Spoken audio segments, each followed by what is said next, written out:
বাংলাদেশে এরকম দুর্ঘটনা প্রতিনিয়তই চলে আসছে।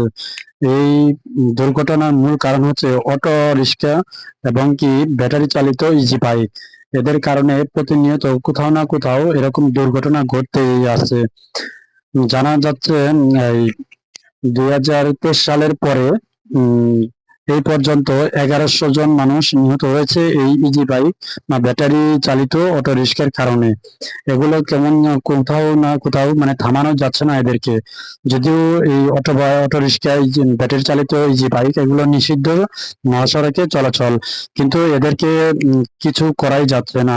প্রশাসনও কোনো পদক্ষেপ নিচ্ছে না।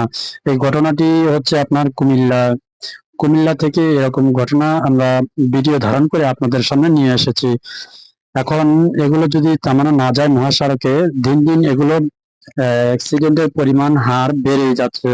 এ পর্যন্ত এই অনেক মানুষ নিহত হয়েছে, আপনারা তো শুনলেনই। প্রায় 23 সালের পর থেকে 1100 জন মানুষ এই পর্যন্ত নিহত হয়েছে।